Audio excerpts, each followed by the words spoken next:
Entonces, ¿no, jóvenes? ¿Ustedes pueden observar aquello? Sí, profe, ya apareció.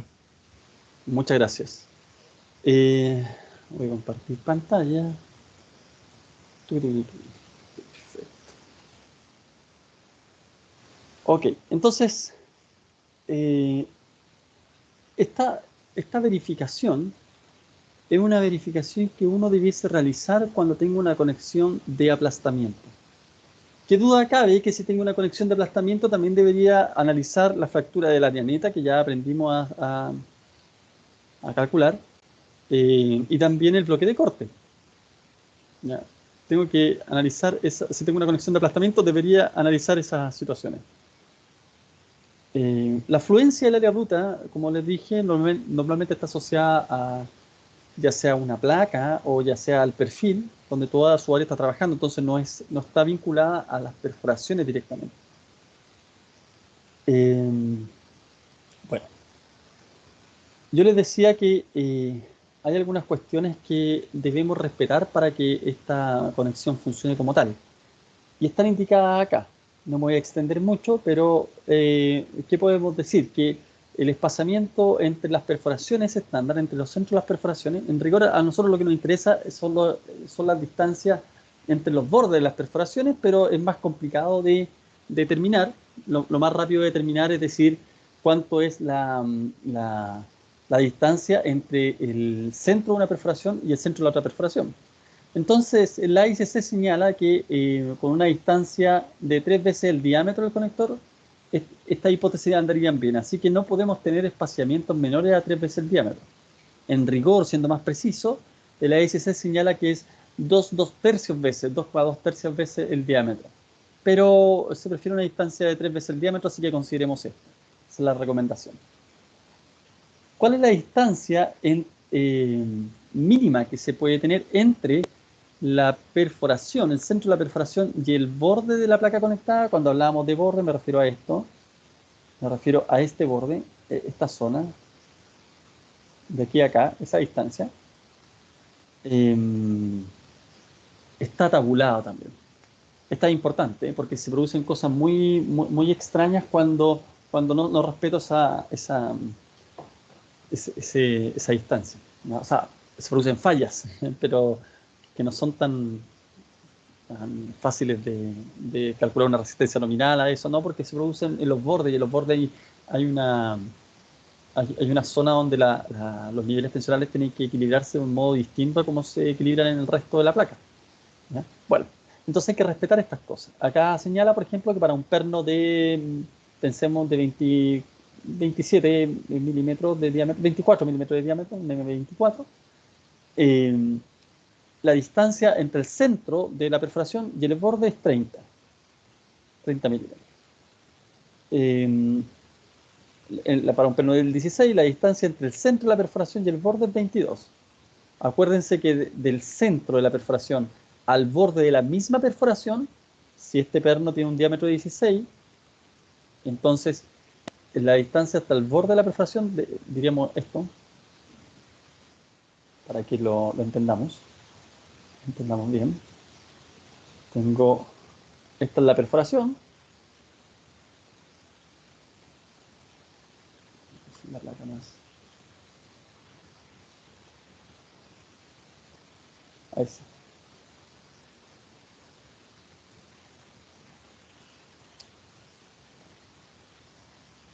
Ya.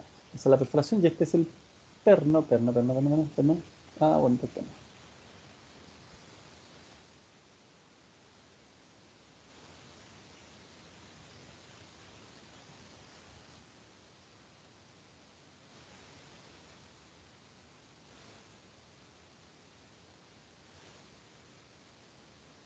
Ah, a esta distancia me refiero. Entonces, si este perno es de 16 milímetros, por ejemplo, como se señala acá, 16 milímetros, el diámetro de la perforación estándar debería ser 18, según las tablas. Esto no es que uno le sume simplemente 2 milímetros, hay que verlo según la tabla. Entonces, si esto es 16, entonces esto va a ser 18.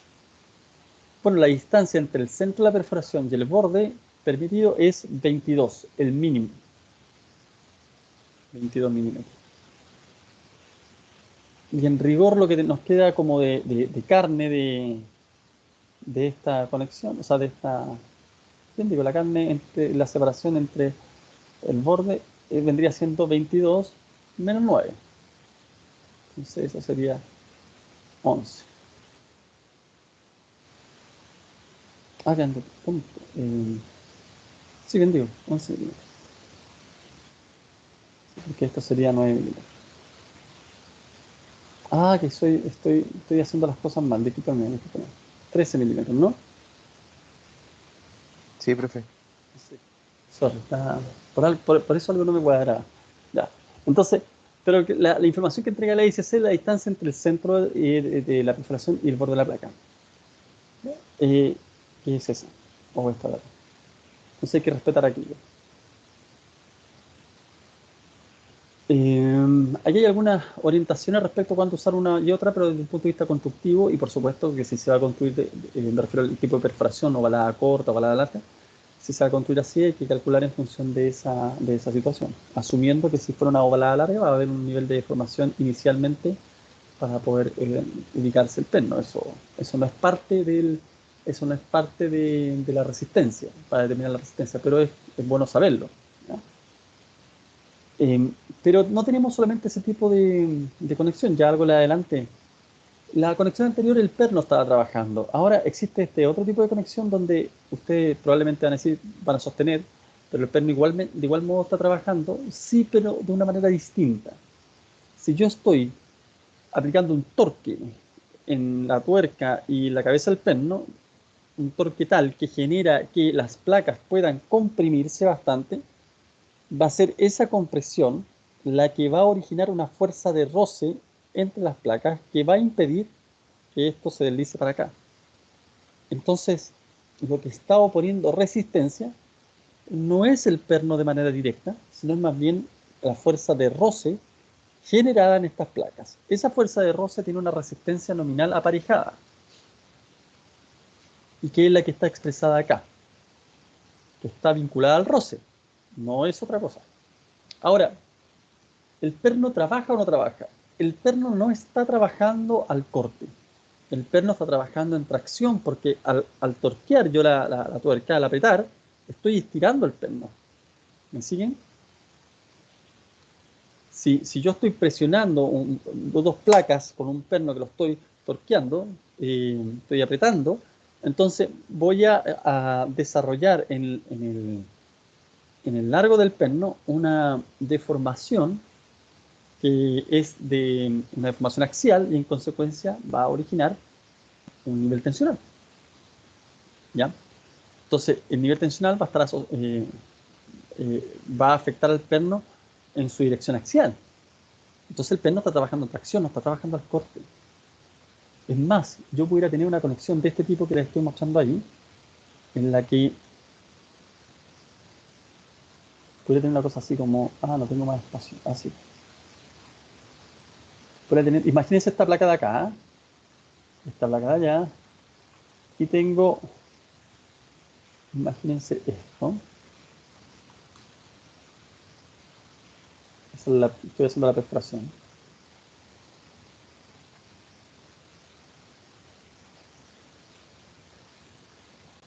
Y no voy a hacer el perno. Voy a dibujar la bolilla, una bolilla, otra bolilla,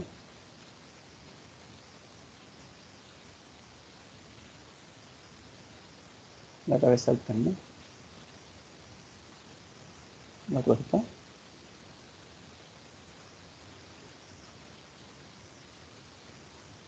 Y el perno. Es una exageración solamente para mostrarle algo.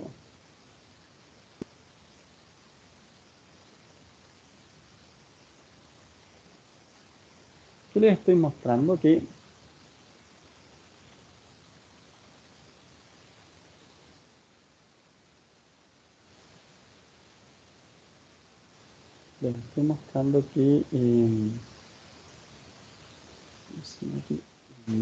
el perno Si esto tiene una carga, el sistema, si este sistema tiene una carga acá, y esto por acción y reacción va a tener una carga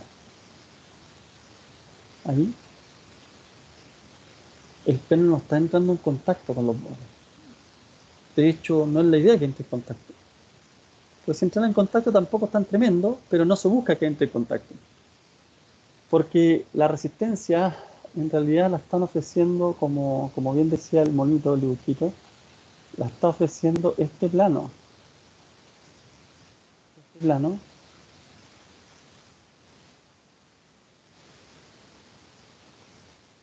de la resistencia.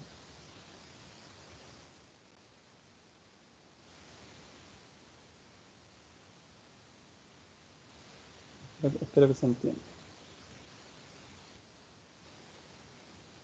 Entonces, ¿cómo está trabajando el perno? Ah, bueno, el perno está trabajando de este modo, está trabajando en tracción. El perno está previamente traccionado. ¿Y cómo está traccionado? ¿Cómo logro yo esa tracción? Bueno, a partir de apretar la tuerca. Así yo logro que se traccione. Entonces hablamos de que la conexión es una conexión que está dada por el roce, pero a su vez ese roce está vinculado, como ustedes saben, porque esto lo conocen desde física, cuando vieron plano inclinado. ¿El roce de qué depende? La fuerza de roce depende del nu, del coeficiente de fricción, ¿cierto? Mu, y la normal. ¿Están de acuerdo con eso, no?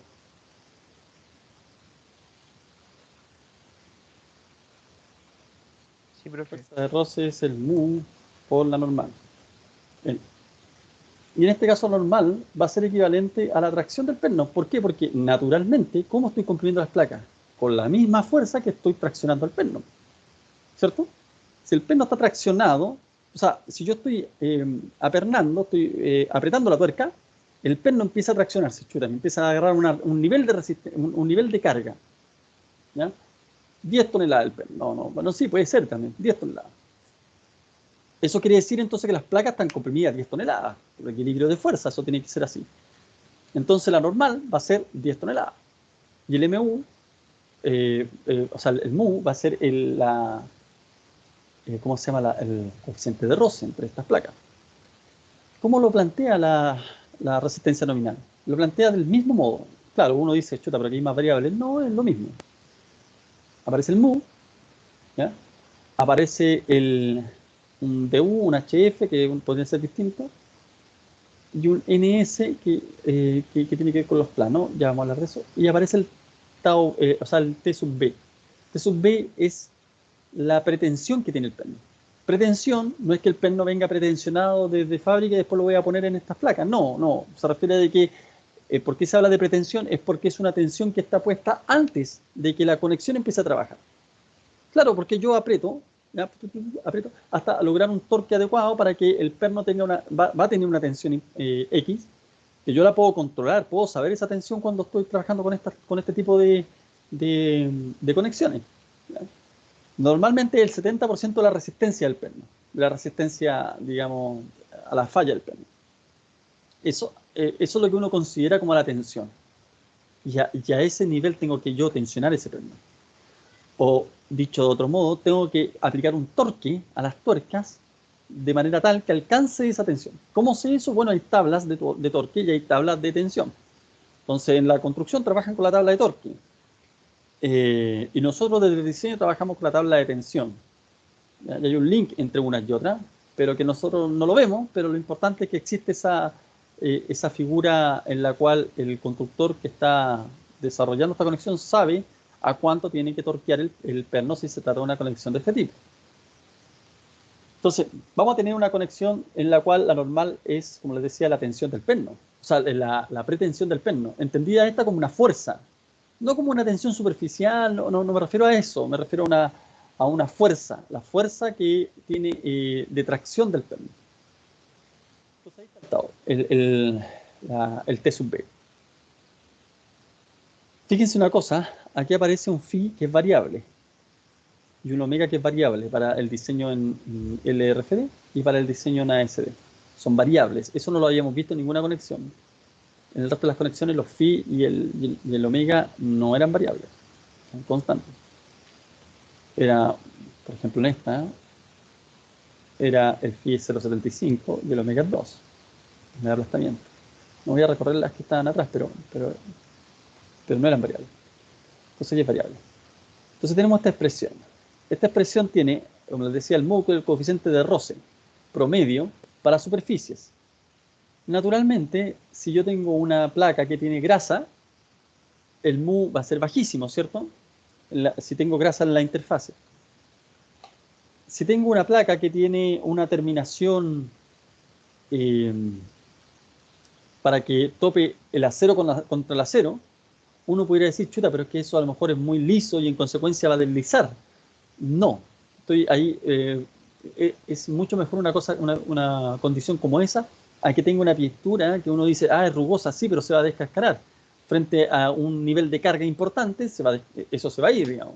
Y esto está trabajando a niveles de carga importante. Entonces prefiero asegurar una resistencia que esté dada por el contacto entre la placa de acero con la otra placa de acero de la mejor manera posible. Entonces voy a tener una variabilidad en ese factor, en ese coeficiente de roce. Pero el código de diseño no puede permitirse que usted esté variando ese coeficiente a conveniencia. Entonces le indica que hay dos coeficientes de roce posibles que usted puede utilizar para diseñar una conexión de este tipo. 0,3 y 0,5. En pocas palabras, 0,3 si es que no tiene una superficie muy buena que genere un roce importante, y 0,5 es si tiene una superficie bien controlada. En pocas palabras, bueno, acá está el valor, mu lo define a partir de una caracterización de la clase de determinación de las placas que están conectándose. Entonces, por ejemplo, acá el mu dice clase, para superficies clase A, el mu es 0,3 y para superficies clase B es 0,5. Entonces, una superficie de mejor calidad, por decirlo de algún modo, para generar roce, es la clase B. Creo que son las diferencias entre ambas. Fíjese que en medio también nuevamente críptica la explicación de la ICC, pero sin embargo, si uno la lee con detención va a encontrar que hay un par de diferencias entre una clase y otra. Dice, para superficies clase A, superficies de acero sin pintar, limpias, con escamas de fábrica, o superficies con baño clase A o sobre acero limpiado a chorro de arena o galvanizados en caliente y tratamiento de rugosidad. Es como harta información. Use un mu igual a 0,3. Pero acá dice, mire, para superficies clase B, es decir, casi todas, pero acá dice, para superficies clase B, superficies nuevamente de acero sin pintar, limpiadas mediante chorro de arena. Acá dice limpias con escama de fábrica o superficie con baño de clase A sobre acero limpiado chorro de arena. No es una condición a todo evento. Acá dice que superficie de acero sin pintar limpiadas mediante chorro de arena o superficies con clase B sobre acero limpiado mediante chorro de arena.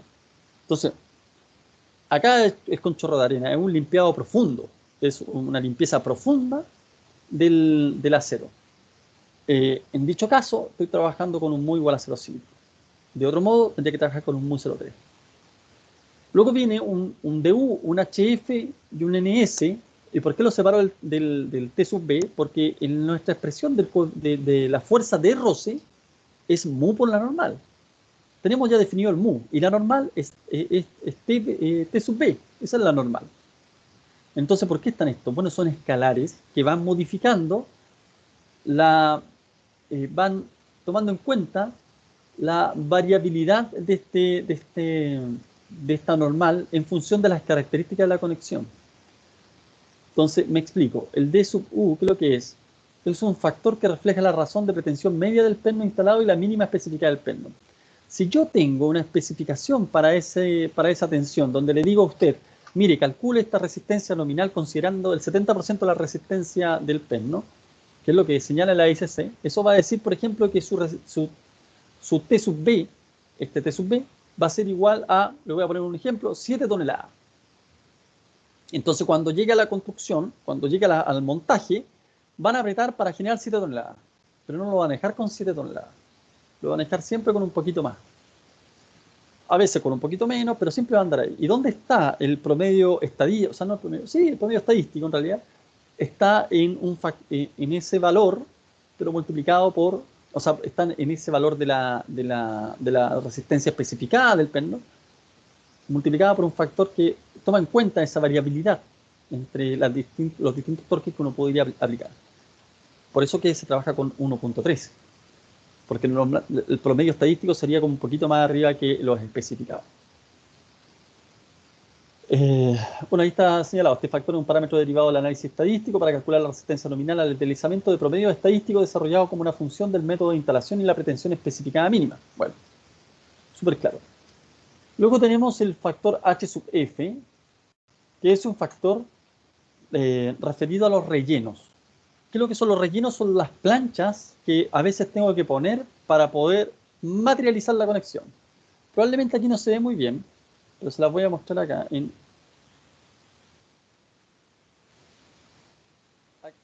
Voy a copiar esta cosa al Paint. Voy a copiarla acá. Y esto, vamos a volver para atrás y ahí. Entonces, puedo tener una conexión de este tipo. Fíjense, esta es una viga que tiene un ala de ese tamaño, es obviamente esquemático, ¿no? La idea para que se pueda entender.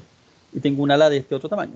Y la estoy conectando con una viga, pero que el ala, esta ala que ustedes ven ahí, es de un espesor menor y en consecuencia me queda un espacio entre la placa conectora que está acá arriba, aquí hay una placa conectora, es una placa conectora.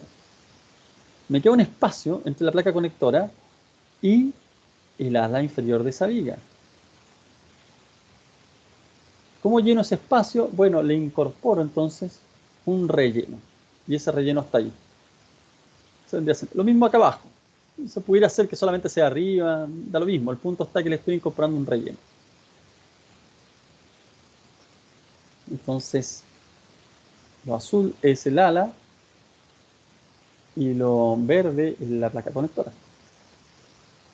Entonces, si esto tiene una carga hacia acá, diremos de una carga de 2P, solamente para poder hacerlo de manera conveniente, significa que acá toda esta zona va a estar exigida con P.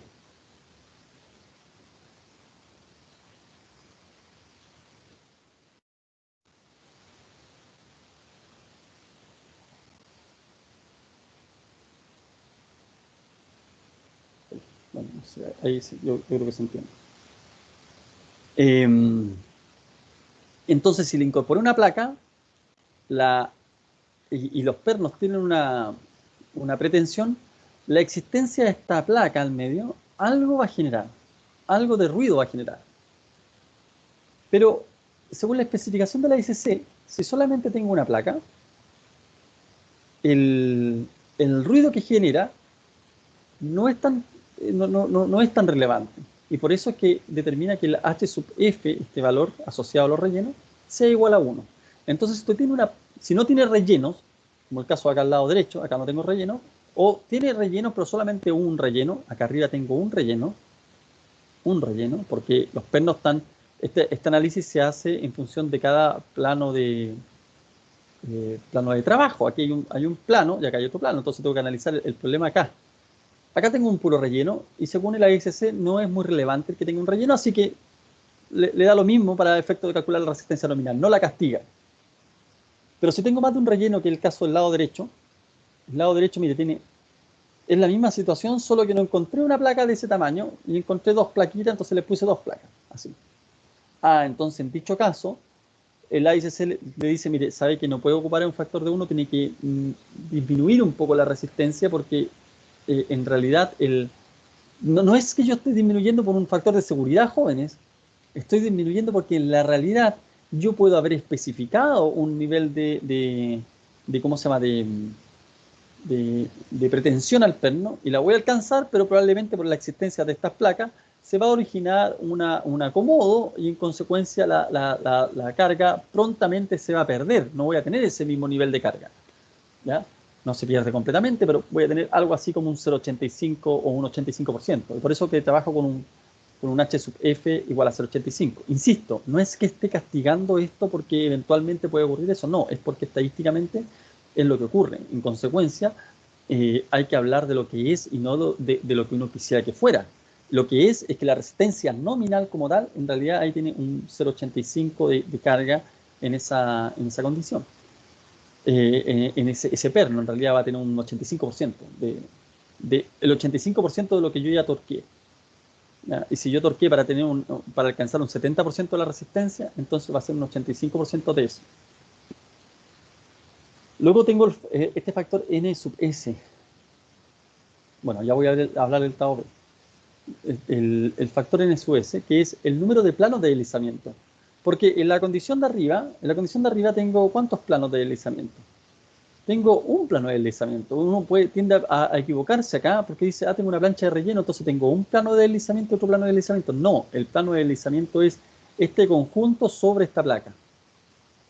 Distinto es que yo tuviese otra placa de acá conectando acá abajo.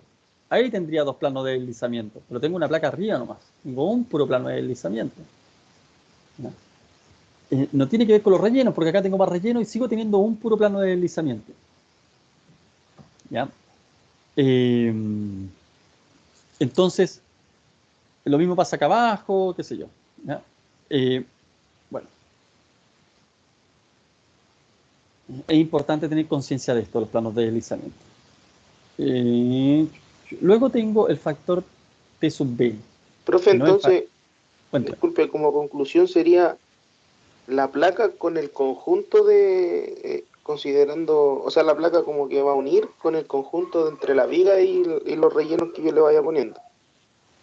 Eh, Tiene que pensar, claro, qué cosa es lo que está, ¿dónde se está produciendo el roce? ¿Dónde se está produciendo el roce? El roce se está produciendo acá, ahí. Pero si yo tuviese otra placa acá, por ejemplo, ¿ya? Entonces tendría dos superficies en las cuales se estaría produciendo roce. Se estaría produciendo roce en esta superficie de ahí y se estaría produciendo roce en esta superficie de ahí. Ahora, alguien pudiera decir, sí, profesor, pero la verdad es que cuando esto se está moviendo, en realidad está aportando roce esto de acá y esto de acá. Sí, pero la verdad es que al integrar las cargas de roce de cada uno, es como que lo mismo que yo considerara una frente a la carga que estoy aplicando. Porque en realidad todo esto, cuando trate de deslizarse, va a tratar de va a ofrecer la misma resistencia que si hubiese solamente, como que esta placa fuera parte de la placa de arriba, o como si esta placa roja fuera parte de la placa del ala superior de la viga. Entonces, la resistencia nominal no varía por eso. Varía dónde varía. ¿Dónde varía? Así que yo estoy agregándole otra placa más en la conexión, no un relleno, sino que estoy transmitiendo la carga por dos planos. Entonces aquí, en una conexión de este tipo, como les estoy mostrando acá, nada abajo, ahí tengo una placa que está yéndose a la derecha y estas otras placas están resistiéndose a la izquierda y se va a producir un roce en esta zona de acá y un roce en esta zona de acá. Entonces, obviamente ahí tengo dos superficies que van a ofrecer resistencia, eh, a diferencia de lo que tengo acá arriba. Acá tengo solamente una pura superficie. Entonces no tiene que ver con el relleno, eso es lo que les quiero repetir. No tiene que ver con los rellenos, tiene que ver con las superficies que ofrecen resistencia. Espero que eso quede un poquito más claro. Luego, el T sub B. No sé si respondí su pregunta, Camilo, parece que hizo la consulta, ¿no? Sí, profe, gracias. Perfecto. El T sub B no es un factor, es la carga que estoy aplicando, es la normal. Entonces, claro, uno puede decir que todo esto es la normal, porque en realidad todo esto es la normal. Esto es el componente más importante de la normal, porque es la carga que le estoy incorporando al perno.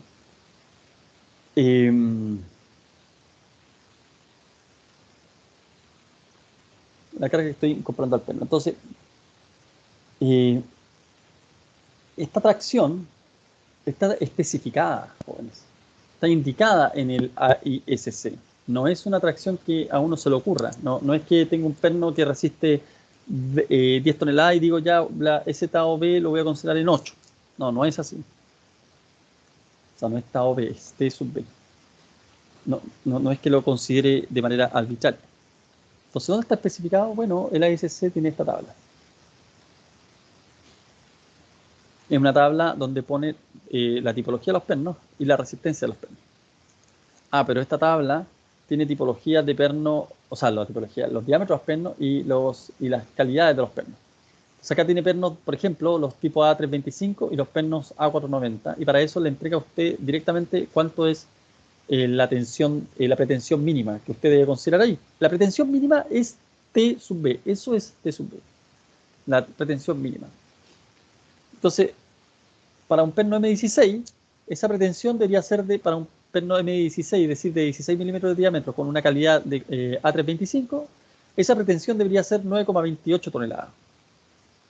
Para un perno M22, esa pretensión debería ser, para un perno A325, por supuesto, 17,94. Ahora, si fuese un perno A490 de una calidad superior, esa pretensión sería 22,53. ¿Ok?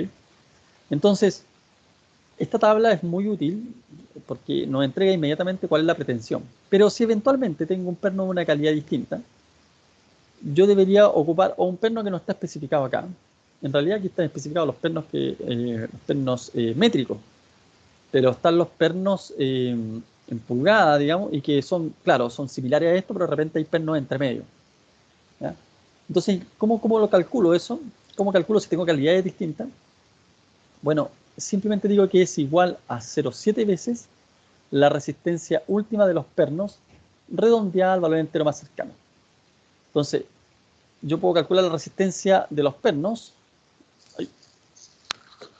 y luego la multiplico por 0,7 y tengo entonces ese valor de pretensión mínima. De ahí la tengo. Denme un segundo, joven.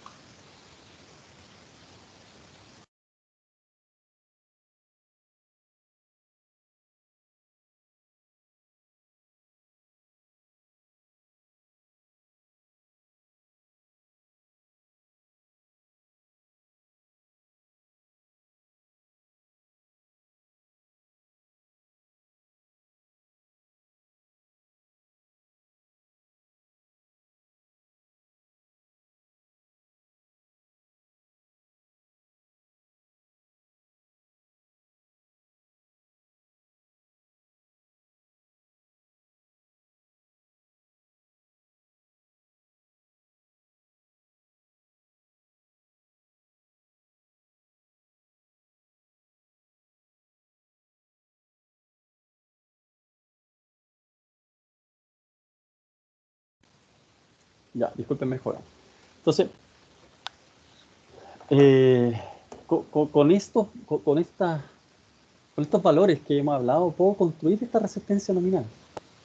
Ahora, jóvenes, el punto es que esta resistencia nominal está pensada, según lo que ustedes pueden observar también, para un perno, para un conector. ¿Qué pasa cuando tengo más pernos? Si tengo más pernos, debería yo considerar esto multiplicado por esa cantidad de pernos. Estoy diciendo una trivialidad, ¿cierto?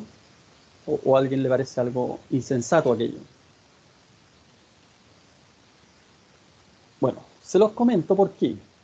Porque también hay a ver, eso ocurre tanto en aplastamiento como en las conexiones tipo aplastamiento o las conexiones tipo deslizamiento crítico. Si tengo más pernos, tengo que multiplicar por esa cantidad. Pero sabemos que en el caso de aplastamiento no hay que hacer una multiplicación en el caso de una falla por desgarre, sino más bien hacer una sumatoria de los LC. ¿Ya? Si fuera solamente una falla por aplastamiento, ahí hay que multiplicar. Y en este caso hay que multiplicar, pero si tengo más pernos.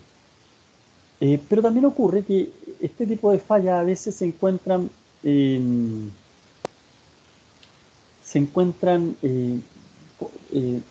digamos, en presencia de otro tipo de esfuerzos, que no son solamente los esfuerzos, por ejemplo, en este caso que la placa está traccionada a la de abajo y la de arriba también en consecuencia, porque por acción y reacción. No, a veces ocurre que las placas tienen un esfuerzo distinto. Por ejemplo, que esta placa tuviese una carga hacia arriba. ¿Cómo puede suceder eso? Bueno, puede suceder porque a lo mejor esta placa, a lo mejor tiene una placa Gurset acá que está un atezador y le produce un esfuerzo que tiende a separar estas placas. ¿Qué pasa si hay una tendencia a separar esas placas? ¿Qué pasa con la fuerza de roce? Esta es una consulta relevante, jóvenes, para ustedes. ¿Qué pasa si hay una tendencia para separar las placas? Con este análisis terminamos la clase de hoy, pero me interesa hacerlo. Profe, ¿a qué se refiere con eso? ¿Tendencia a separar las placas? Imagínense que hay una fuerza como la ve usted acá. Veamos esta placa de acá que está la primera de acá arriba. Pero si yo le agrego, por ejemplo, le agrego una carga acá, miren. Una carga en la placa, voy a ponerla acá en el centro de la placa. Y por acción y reacción así. ¿Qué le pasa a la resistencia nominal que hemos calculado? Disminuye porque el roce disminuiría, ¿no? Perfecto, así es, Fabián. Profe, ¿y ahí pasa a ser en corte el perno al tiro o no? ¿O hay ya la falla del perno en tracción? Hay varias cosas ahí. Es muy choro lo que estaba planteando Fabián, porque en realidad, ¿cuándo pasaría a trabajar al corte el perno? La única posibilidad de que trabaje al corte es que las placas efectivamente, voy a poner la placa acá, para no ir al paint, ¿no? Y la placa acá, cuando las placas se separaron.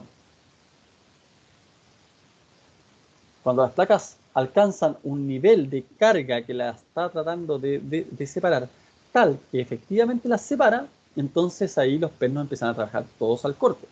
Y la conexión se transforma en una conexión de aplastamiento. Eso es muy cierto lo que se falla. Ahora, si eso no ocurre, si la carga que existe, pero no es tan grande como para separarla, lo que va a ocurrir es que este plano, que antes tenía una compresión de 10, ahora va a tener una compresión de 8, o una compresión de 7, o una compresión de 6, o de 5, de 4, 3, 2, 1, 0, hasta que se separe. Pero en el intertanto, voy a tener resistencia al roce, pero va a ser menor. ¿Por qué? Porque la compresión, la normal, va a ser menor. La normal va a caer. La normal va a disminuir. Entonces, por eso, la resistencia nominal va a empezar a variar. Si es que hay una carga que intenta separar las placas. Si lo logra, naturalmente ya no tengo resistencia nominal al roce, tengo solamente resistencia nominal al aplastamiento. Entonces, ¿cómo lo hago yo antes? O sea, deme un segundito que mi gato me está viendo salir.